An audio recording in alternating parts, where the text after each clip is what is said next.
రాజకీయాల్లో ఒడికిదుడుకులు సాధారణంగా ఉంటాయి. ఎవరు శాశ్వతం కాదు. దేశం శాశ్వతం, ప్రజాస్వామ్యం శాశ్వతం, రాజకీయ పార్టీలు శాశ్వతం, అధికారం అశాశ్వతం. రాజకీయ పార్టీలు కూడా సక్రమంగా ఉంటే మళ్లీ ప్రజలు ఆదరిస్తారు. లేకపోతే రాజకీయ పార్టీలు కూడా చాలా పార్టీలు కనుమరుగైపోయినాయి. వ్యక్తులు కనుమరుగైపోయారు, రాజకీయ పార్టీలు కనుమరుగైపోతాయి. కానీ ఇంత హిస్టారికల్ ఎలక్షన్ నేను ఎప్పుడు చూడలా. నా జీవితంలో చాలా ఎలక్షన్స్ ఫేస్ చేసాం, కానీ వేవ్ కనపడేది, వ్యతిరేకత కనపడేది. కానీ ఈ ఎలక్షన్లో ఎక్కడో అమెరికాలో ఉండే వ్యక్తి ఒక 5 లక్షలు 10 లక్షలు ఖర్చు పెట్టుకొని నేను రావాలి, ఓటేయాలి, ఈ రాష్ట్రం నిలబడాలి, ప్రజలు గెలవాలి అనే ఆవేదనతో వచ్చారు. ఎక్కడో పక్క రాష్ట్రాల్లో ఎక్కడో కడుపు నిండడం కోసం కూలి పనులకైనటువంటి వ్యక్తులు, పాచి పనులు చేసుకునే వ్యక్తులు సొంత డబ్బులు పెట్టుకొని నేరుగా ఇక్కడ రైల్వే స్టేషన్లో చూస్తే, బస్టాండ్లో చూస్తే భోజనం కూడా ప్యాక్ చేసుకొని తీసుకొచ్చి ఇక్కడ భోంచేసి ఓటేసే పరిస్థితికి వచ్చారు. ఈ కమిట్మెంట్ ని ఏ విధంగా వర్ణించాలో నాకైతే అర్థం కాదు. ఏ విధంగా వాళ్ళని అభినందించాలో కూడా అర్థం కాని పరిస్థితి. అనేక ఎన్నికల్లో అనేక అనుభూతులు చూశాం, కానీ మేము అన్ని ఎన్నికల కంటే ఇది ఒక తెలుగుదేశం పార్టీ చరిత్రలో, ఆంధ్రప్రదేశ్ రాష్ట్ర ప్రజల చరిత్రలో సువర్ణాక్షరాలతో లిఖించదగ్గ ఎన్నిక. ఇది ఒక హిస్టారికల్ ఎన్నిక. ఆగస్టు క్రైసిస్ తర్వాత ఎన్టీ రామారావు గారు పార్టీ పెట్టిన తర్వాత 83లో మేము గెలిచాం. అప్పుడు 200 సీట్లు వచ్చాయి. కొత్తగా పార్టీ పెడతానే ఎన్నికలకు వెళ్లి 9 నెలలు అధికారంలోకి వస్తే 200 సీట్లు వచ్చాయి. 94లో మీరు ఒక్కసారి చూస్తే ప్రజా వ్యతిరేకం వల్ల 3 ముఖ్యమంత్రులు మారడం వల్ల ఆ రోజు మీరు ఎన్నికలు చూస్తే దగ్గర అపోజిషన్ పార్టీకి రిక్వైర్డ్ నెంబర్ అంటే అపోజిషన్ లీడర్గా వచ్చే స్టేటస్ రాకుండా వచ్చాయి. అవన్నిటిని వర్పించే విధంగా ఈసారి ఊహించని విధంగా వచ్చింది. అంటే దానికి కారణాలు నేను ఎక్కువ చెప్పక్కర్లేదు, అనుభవించిన ప్రజలకే అర్థమవుతుంది. ఎప్పుడైనా సరే ప్రజాస్వామ్యంలో ప్రాథమిక హక్కు మాట్లాడే స్వేచ్ఛ. ఆ స్వేచ్ఛనే కోల్పోవాల్సి వచ్చింది. అదే కాదు, బ్రతికే స్వేచ్ఛ, ఆస్తులు పెట్టుకునే స్వేచ్ఛ, ఇవన్నీ కోల్పోయే పరిస్థితి వచ్చింది. అందుకే మీరు చూస్తే మొన్న ఎలక్షన్లో సరే ఏ విధంగా మేమందరం కలిశాం అవన్నీ మాకంటే ముందు మీకే తెలుసు. కలిసినప్పుడు ఎవ్రీ ఈవెంట్ ఇవి వేదిక నుంచే ప్రారంభించాం. అక్కడి నుంచి ముందుకెళ్ళాం. ఆ రోజు చెప్పాం, ఈ రోజు ఒకటి చెప్తున్నాం. మా ఆలోచన ప్రజలు గెలవాలి, రాష్ట్రం నిలబడాలి. అంతవరకు సాధించగలిగాం. 55.38% ఓట్లు పడ్డాయి. దీంట్లో తెలుగుదేశానికి 45.60% పడ్డాయి.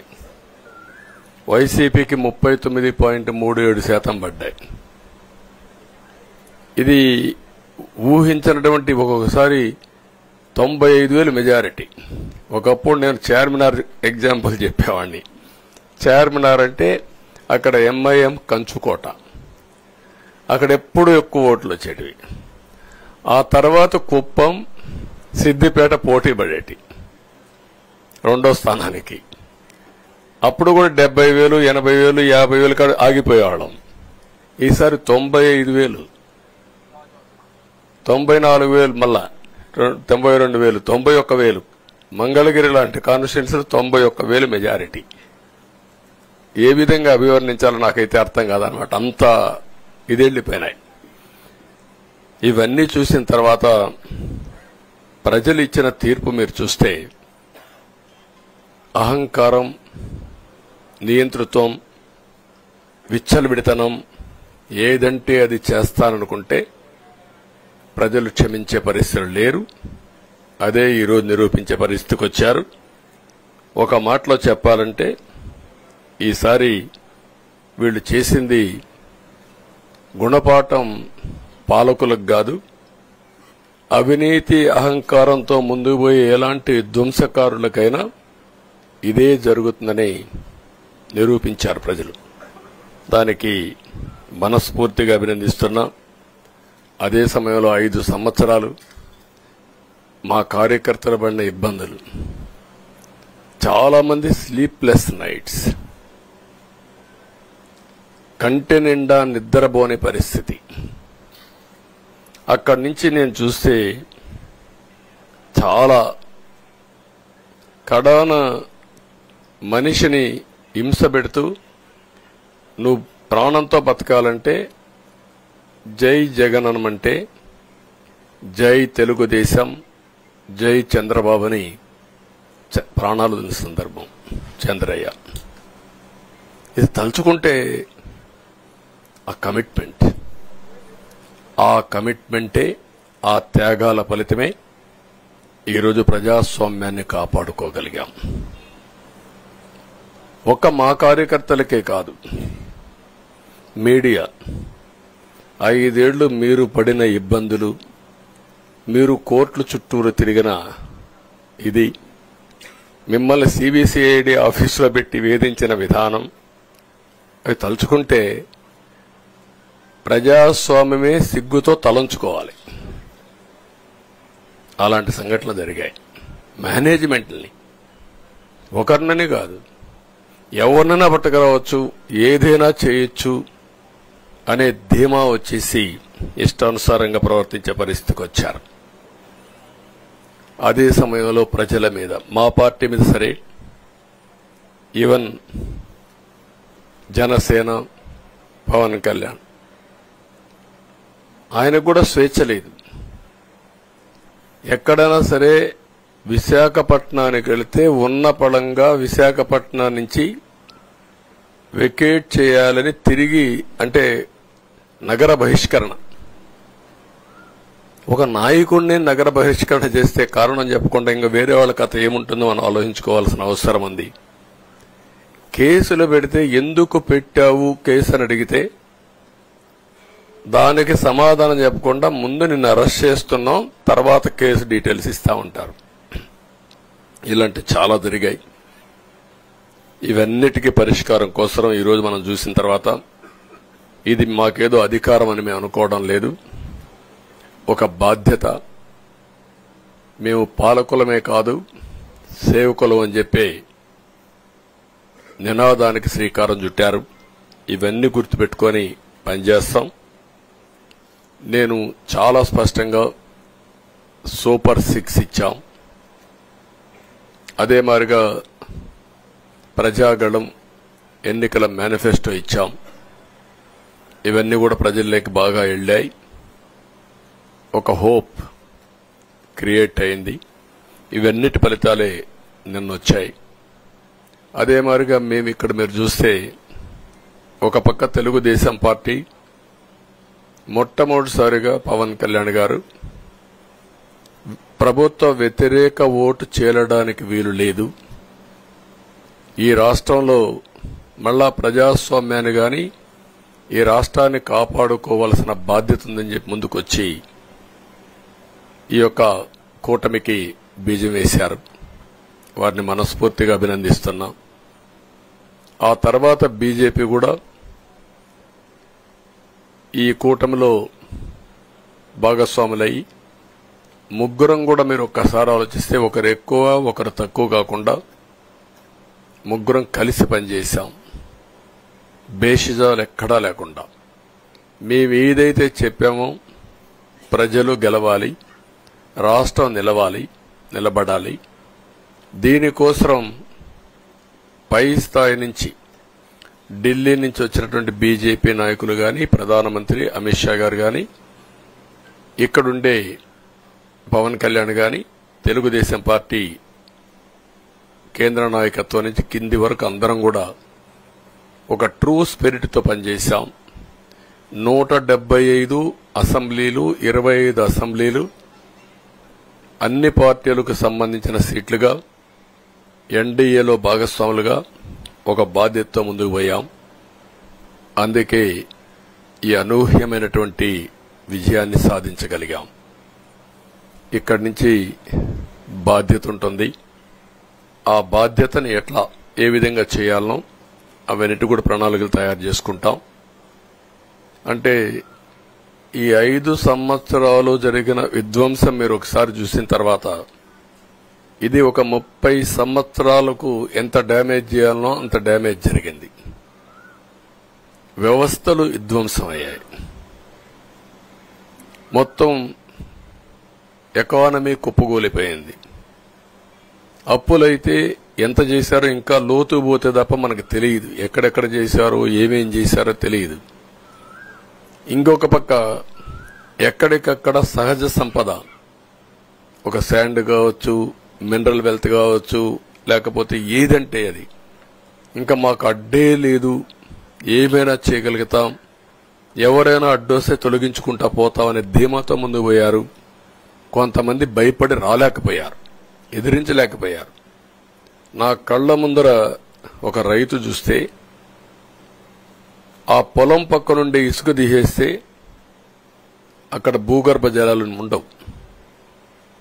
వ్యవసాయానికి నీళ్లు కూడా కొరత వస్తుంది. పక్క నుండే పొలాల్లో కూడా నీళ్లు ఉండవు. కానీ మాట్లాడే సాహసం చేయలేకపోయాడు. ఆయన కళ్ల ముందర ఆయన పొలంలో మట్టి తీసుకుపోతా ఉంటే ఎదిరించలేని నిస్సహాయ స్థితికి వచ్చాడు. మా వాళ్లు పోతే హౌస్ అరెస్టులు చేశారు. ఇవన్నీ చెప్పుకుంటూ పోతే ఒకటి కాదు, చాలా జరిగాయి. అవన్నీ కూడా ఏ విధంగా చేయాలనో చేస్తూనే మళ్లీ వ్యవస్థలన్నీ కూడా పునరుద్ధరించాల్సిన బాధ్యత ఉంది. అదే మరిగా మాకు ఒక 4-5 రోజులు ఇవన్నీ చూసిన తర్వాత, డెప్త్కి పోయిన తర్వాత, మీరు పేపర్లో రాసినట్టు గాని మేము మాట్లాడినట్టు గాని ఒక లెవెల్లో ఆగిపోయినాయని నా ఉద్దేశం. ఎందుకంటే నేను రాజకీయాలు 40 ఏళ్లు చూశాను. ప్రభుత్వాలను మేము అధికారం ఉన్నప్పుడు చూశాను. బాగు చేసి మళ్ళా అపోజిషన్కి వస్తానే వీళ్ళు నాశనం చేస్తే మళ్లీ నేను అధికారంలోకి వస్తానే దాన్ని బాగు చేయాలంటే ఎన్ని కష్టాలు ఉన్నాయో నేను చూశాను. ఒకప్పుడు పవర్ సెక్టర్ మీరు చూస్తే కరెంట్ ఎప్పుడు వస్తుందో ఎప్పుడు పోతుందో తెలియని పరిస్థితి నుంచి హైదరాబాద్ లో విద్యుత్ సౌధ దగ్గర రాఘవరెడ్డి ఉండేవాడు, కమ్యూనిస్ట్ లీడర్. నల్గొండ నుంచి రైతులు తీసుకొచ్చి సమ్మర్ వస్తే అసెంబ్లీ ఏప్రిల్లో ఉంటే గొడవలు. సగం టైం మేము కరెంటు కొరతపైనే చర్చించేవాళ్ళం. That were the days. అలాంటిది నేను 1999 నుంచి పవర్ సెక్టర్ రిఫార్మ్స్ తీసుకొచ్చి 2004కి సర్ప్లస్ బాధ్యతతో క్వాలిటీ పవర్ ఇవ్వడం మొదలుపెట్టాం. 2014కు మళ్లీ 22 మిలియన్ యూనిట్లు ఆంధ్రప్రదేశ్ లో కొరత కరెంటు. వ్యవస్థలన్నీ నిర్వీర్యం అయిపోయినాయి. తర్వాత మళ్లీ సెట్ చేసి 2 నెలలు 3 నెలలు కరెంటు కొరత లేకుండా చేసి వ్యవస్థలన్నీ పటిష్టంగా చేసి సోలార్ విండ్ తీసుకొచ్చి కాస్ట్ తగ్గిస్తే ఇప్పుడు మీరు చూశారు ఎంత పవర్ ఛార్జెస్ పెంచారు.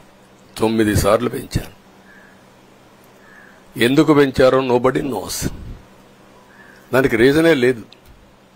ఇప్పుడు ఎక్కడుందో దాన్ని ఎత్తుక్కుంటే ఎంత లోతు పోయిందో కూడా తెలియదు. దాన్ని ఏ విధంగా రిపేర్ చేయాలి, ఎంత డబ్బులు తెచ్చారు, ఏ పేరుతో తెచ్చారు, అవన్నీ ఒక వ్యవస్థను కాదు, సంబంధం లేని వ్యవస్థతో డబ్బులు తీసుకొచ్చి సంబంధం లేని డిపార్ట్మెంట్కి ఇచ్చారు. ఇలాంటి చాలా ఉన్నాయి. అవన్నీ ఇన్ కోర్స్ ఆఫ్ టైం మీకు కూడా చెప్తాం. అల్టిమేట్ గా ఇదేదో మేము అధికారం అంటే జుబిలియంట్ గా బ్రహ్మాండంగా ఉందనుకోవడానికి కాదు. ఒక బాధ్యతతో మా మీద ఎంత నమ్మకం పెట్టుకున్నారో ఈ ప్రజల్ని మళ్లీ ఒక దారి చూపించే మార్గం మేము చూపిస్తాం. ఇంకొక పక్కన మీరు ఒకసారి ఆలోచిస్తే ఇదే అసెంబ్లీలో నాకు, మా కుటుంబానికి, మా మిస్సెస్కి జరిగినటువంటి అవమానానికి నా జీవితంలో ఎప్పుడూ బాధపడలా.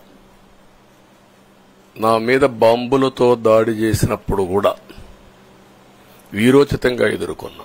2003 సెప్టెంబర్, అక్టోబర్ నాకు ఇప్పటికి కూడా జ్ఞాపకం. ఆ రోజు నా మీద బాంబులు చేసినప్పుడు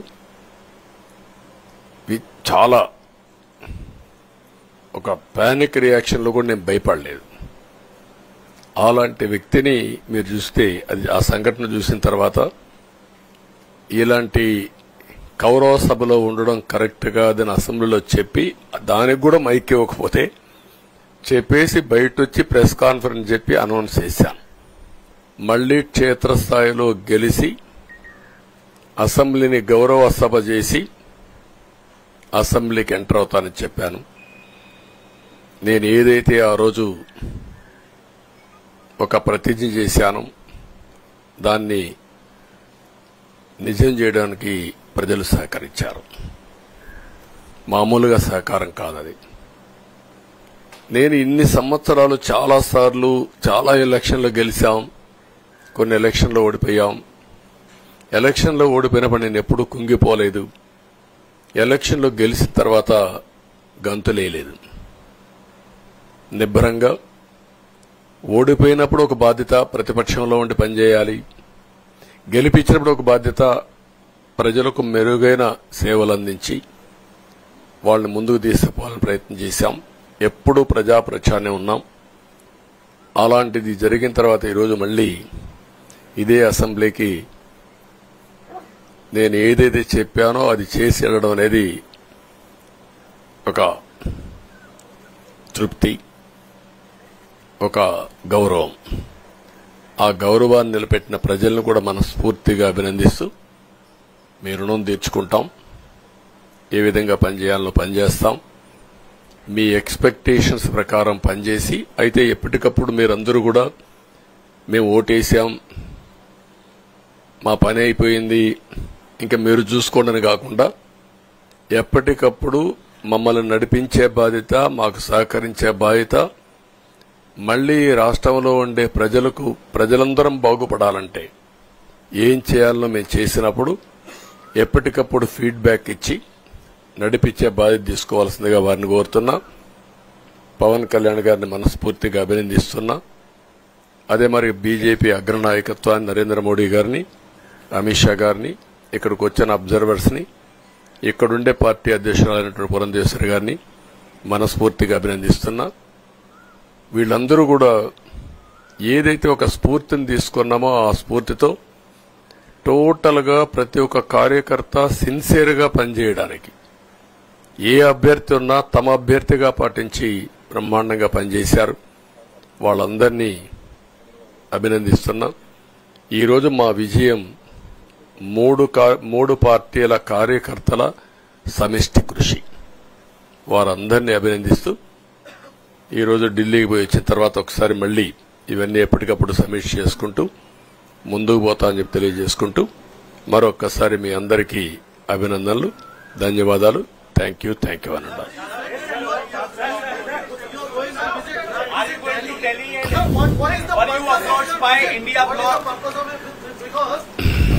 No, don't bother.